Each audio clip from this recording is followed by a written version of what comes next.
Bon, je vais vous montrer comment on exporte de Blender vers OpenSim. Ici, c'est un robot avec l'animation en cinématique inverse, comme vous pouvez voir. J'avais déjà préparé une petite animation. Il va falloir exporter le robot avec son armature ainsi que l'animation en BVH. On va commencer, on se met en Object Mode, on sélectionne le robot et on exporte en Collada, c'est-à-dire fichier DAE. Bon, ici on donne un nom, là il donne le nom automatiquement. On n'exporte que ce qui est sélectionné, c'est-à-dire le robot et son armature. Ici on enlève la texture.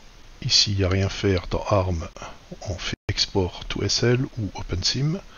Anime, on l'enlève. Et dans Extra, il n'y a rien à faire. Là on fait export to Collada.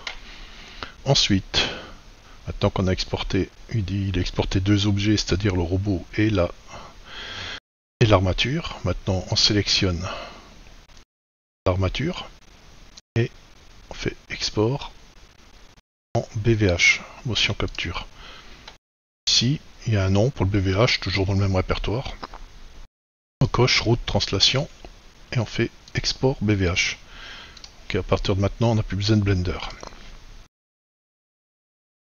Donc ici dans le répertoire Blender où il y avait l'animation .blend, on a notre fichier BVH, fichier DAE. DAE c'est donc la 3D et BVH c'est l'animation. Alors quand on ouvre l'animation, qu'est-ce qu'on voit? On voit que le premier joint MPelvis c'était le joint qui était dans la base du robot jusqu'au MTile6 qui était le dernier axe du robot. Et ensuite, sorti du dernier axe de robot, on a MTile7 qui lui est le contrôleur de cinématique inverse qu'on n'a plus besoin ici. Et quand on regarde ici, Channel 6, ça veut dire qu'il y a 6 valeurs. Et il suffit de suivre, il y a 6 valeurs, 3, 3, 3, 3, 3, 3. Tout ça, c'est utile. Alors que ça devient inutile. Donc il faut enlever les 6 dernières valeurs de chaque ligne. Bon, ça risque d'être un peu chaud. Donc j'ai trouvé une méthode qu'on va utiliser avec Excel. En premier déjà, ce qu'il faut pour être compatible avec OpenSimulator, il faut enlever le route 0 jusqu'à joint MPelvis. Et ici, il ne faut pas oublier, il y a une parenthèse, donc en bas, il faudra enlever cette parenthèse aussi. Donc je commence par enlever cette parenthèse, et je peux enlever route jusqu'à joint MPelvis. Voilà. Ce qu'on n'a plus besoin, donc le joint de contrôle, c'est celui-là. Bon. Et on l'enlève. Voilà. Très simple jusqu'à maintenant.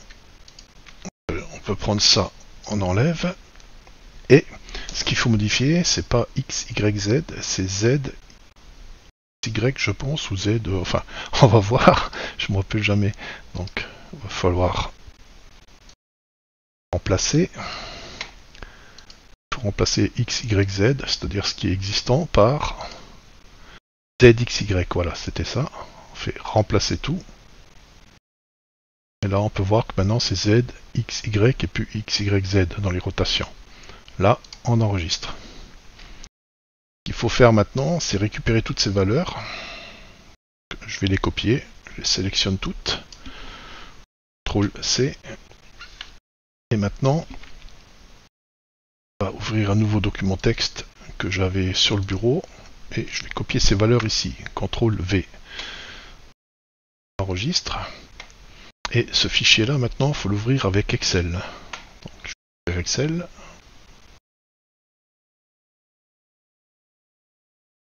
Voilà, dans Excel, on fait fichier, ouvrir. Et ici, sur le bureau, le nouveau document texte, c'est-à-dire celui-là. On l'ouvre. Vu que c'est un fichier texte,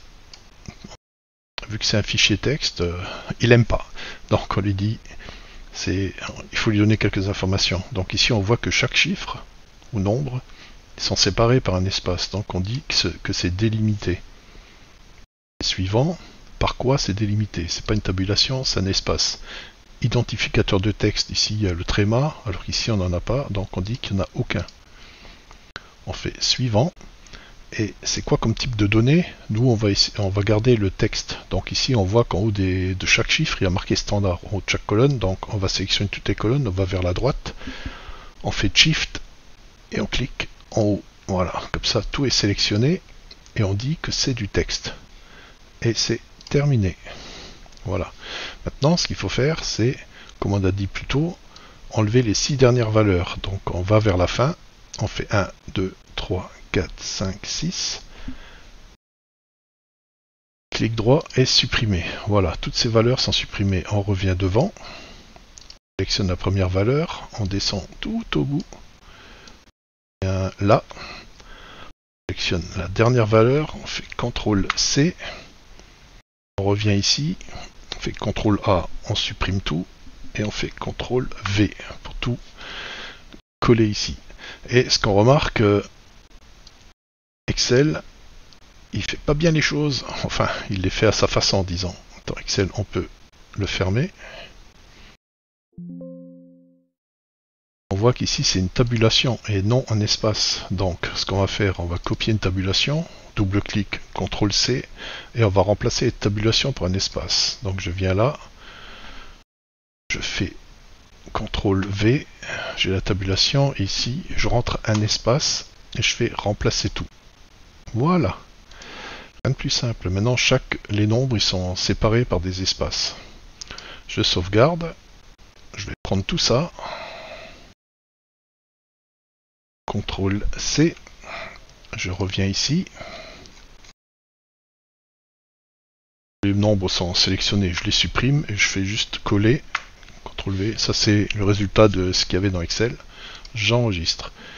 Et normalement, à partir de maintenant, tout ce fichier est déjà compatible avec OpenSimulator. Je peux quitter ça. Maintenant, il va falloir ouvrir le fichier DAE, parce que le mtileset, c'est-à-dire le bound de contrôle qu'on a supprimé dans le fichier BVH, lui, il existe encore dans le fichier DAE.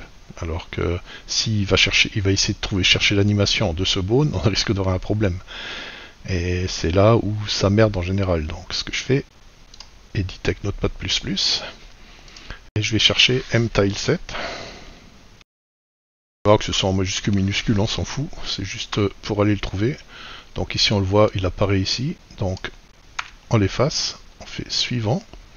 Là c'est tout ce bloc qu'il faut enlever, de node à surnode. Parce que pour chaque bound, on a un node. Donc le node du mtileset n'existe plus dans le BVH, donc ici on l'enlève. Voilà, on fait suivant. Il apparaît encore une fois ici dans le skeleton, c'est-à-dire l'armature. Et on le jette et on fait suivant et il n'y en a plus. Voilà, ça c'est fait. Maintenant on peut enregistrer et il suffit d'apporter le DAE dans OpenSim et ensuite lui assigner l'animation BVH et c'est réglé. Bon, pour la suite de ce petit cours, on va importer le robot et son animation ici pour voir comment ça fonctionne. Donc dans Firestorm ou autre viewer, vous ferez ce qui est compatible. On va donc construire, charger le modèle. Ici, on a notre modèle qu'on a modifié tout à l'heure, donc le robot.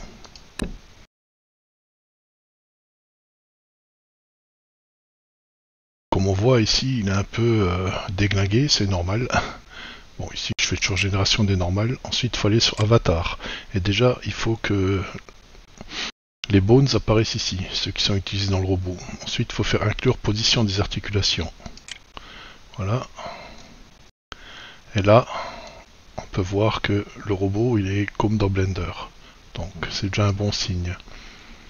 Calculer pour effrayer, comme d'hab, et charger. Et il n'y a pas grand chose à faire. Ah, j'ai oublié de le renommer, donc je vais le faire.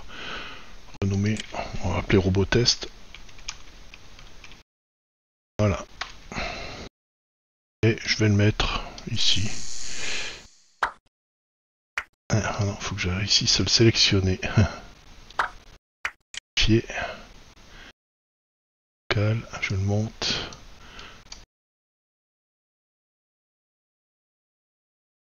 Vers moi.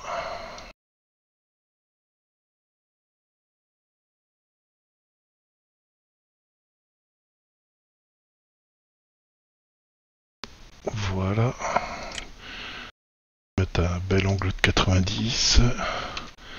Ok, ça c'est fait. Bon, maintenant, il nous faut l'animation. Donc on charge l'animation, qui est ici, celle qu'on a modifiée tout à l'heure. On va l'appeler robotest aussi. Hein. Voilà. On dit que c'est une animation qui tourne en boucle. On regarde. Okay, tout est bon, il n'y a pas d'erreur. Donc on peut faire uploader. Voilà, elle arrive ici. On la prend, on la glisse ici, dans le contenu. Ensuite, il faut ajouter le script d'animation pour lancer l'animation. Alors j'ai fait un script plus bête que ça. Ça n'existe pas, vous allez voir. Il suffit de faire un script avec juste ça décrit à l'intérieur et il va automatiquement prendre l'animation qui est ici. Tout bête. Donc, ce qu'il ne faut pas oublier, c'est aller dans les attributs et faire et dire que c'est un maillage animé. Voilà. Et maintenant, dans le contenu, on clique sur le script, on fait réinitialiser, on quitte ça, et le robot commence son animation indéfiniment. Voilà, vous savez comment mettre un animesh mécanique, parce que les animesh biologiques, c'est-à-dire des chats, des chiens, des éléphants et tout ça, ça existe déjà, mais des objets mécaniques, j'en avais pas vu. On a un peu cherché, on a trouvé. À une prochaine.